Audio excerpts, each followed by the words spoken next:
J'ai pris le temps de t'observer à travers les yeux de cette mauviette de Norman. Peter, tu es tiraillé. Tu voudrais être tout à la fois, mais le monde, lui, veut t'obliger à choisir.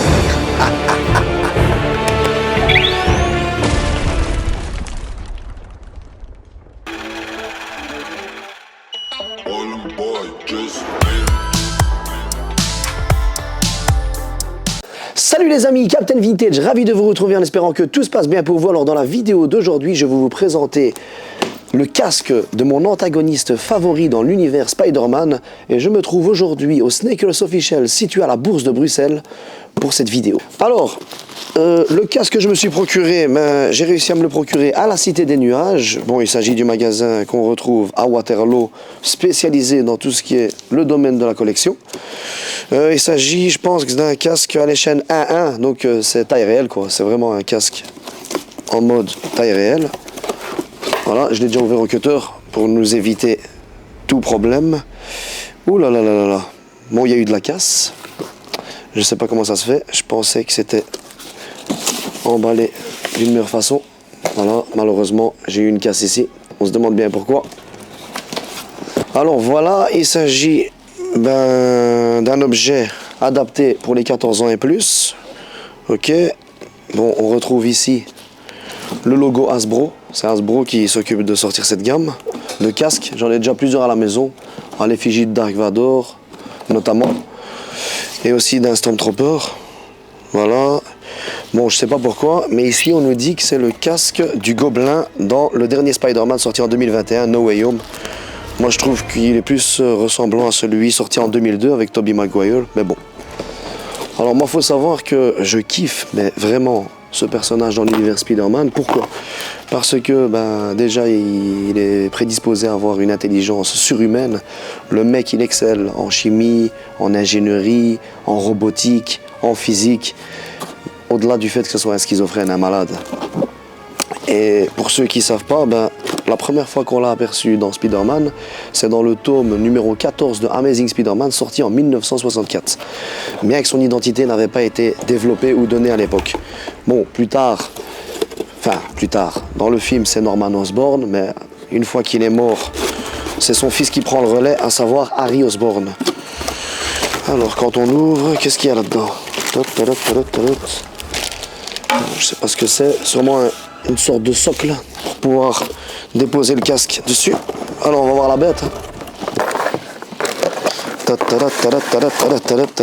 Ça donne quoi? Ouh là là, terrible, excellent, magnifique. Bon, je sais pas, il est en quoi? Est-ce qu'il est en plastique, en acier, en métal? En tout cas, il est magnifique. Là, on croirait vraiment voir le casque du film, quoi. Regardez les petites dents ici qui sortent. Le nez, les yeux. Pardon. Vraiment une dinguerie. L'intérieur, je me pose la question comment est-ce qu'il est. Ah, ça va, il y a des petits coussinets à l'intérieur. Attendez, je vais essayer de l'ouvrir. Non. Il y a des coussinets comme on peut le voir ici à l'intérieur. Là.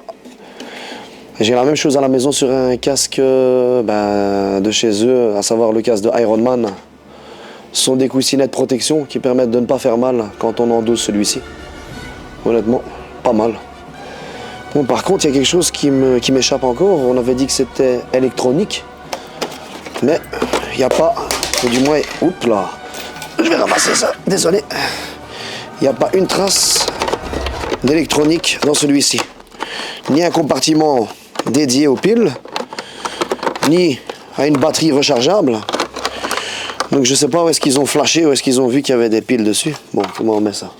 Bon, faut savoir que les coussinets à l'intérieur, il y a même une petite étiquette, comme quoi on peut pas les repasser, mais on peut les foutre à la machine à laver.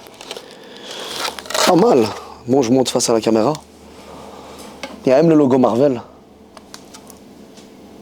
Voilà, comme pour un vêtement, pour du textile. Regardez. Bon, on va les remettre à l'intérieur. Hop, et je m'empresse de tester celui-ci. C'est parti.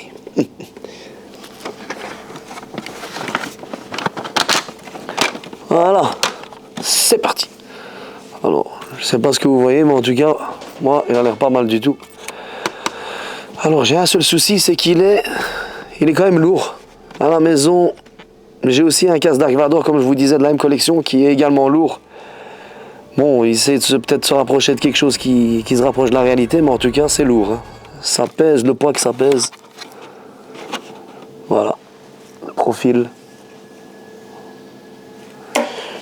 Alors, pour la deuxième partie, ici, nous allons unboxer ensemble la citrouille du Gobelin. Bon, celle-ci, par contre, elle est totalement électronique, de ce que je peux apercevoir sur la boîte. Elle a besoin de 2 piles 1,5 V. C'est aussi la marque Hasbro, comme pour l'autre. Qu'est-ce qu'il y a d'autre? Caractère, lumière, LED. Ouais, ok, voilà. Et on dit qu'il y a, combien? 3 modes différents de lumière. Ok. Et voilà notre citrouille une fois montée. Alors, celle-ci pèse le poids qu'elle pèse. On entend le rire du bouffon vert derrière. Franchement, c'est extra. Mais je comprends quand il est écrit dessus que c'est 14 ans et plus. Je vois mal mon fils jouer avec. Parce que une fois tombé par terre, je pense que ça se cassera. Ça a l'air fragile. Alors, ouais, ils auraient pu quand même créer une sorte de boumasse avec des coussinets, des caoutchoucs, histoire de pouvoir la jeter par terre, de s'amuser, quoi. Mais bon, c'est un objet de collection. 14 ans et plus. Voilà, je vais m'amuser, ou du moins je vais pouvoir la placer dans ma vintage room avec le casque. Bon, maintenant on va tester les deux ensemble, on va voir ce que ça donne. Hein. Voilà ce que ça donne quand on a les deux ensemble. Peter.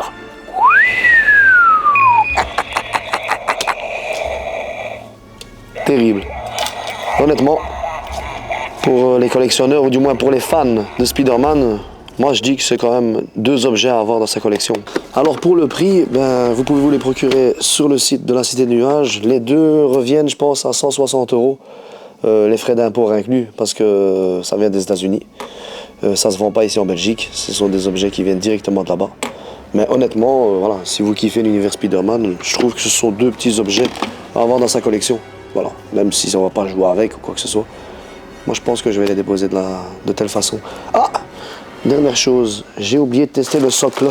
Et regardez ici, c'est écrit Oscorp. Donc il s'agit de la société de Norman Osborn dans l'univers Spider-Man. Franchement, ça, ils ont bien fait. Ça tue. Excellent. Oscorp. On va voir ça donne quoi si on met le casque dessus. Bon, comment on fait ça? Ah ouais, tout simplement. On le dépose tout simplement. Je pensais qu'il y avait quelque chose à emboîter ou quoi que ce soit. Non, même pas. En fait, il se trouve qu'ici, le menton étant tellement pointu, ben, il tape sur la table. Et donc voilà, il tient tout seul. C'est excellent. Ils ne se sont pas trop cassés la tête. Bon, après, est-ce que c'est fixe ou ça bouge? Non, ça va. Voilà. Et voilà les amis, en espérant que cette vidéo vous aura plu. N'oubliez pas que Captain Vintage revient toujours avec de toutes nouvelles exclus, avec sa Vintage Squad. N'oubliez pas de vous abonner, n'oubliez pas de liker.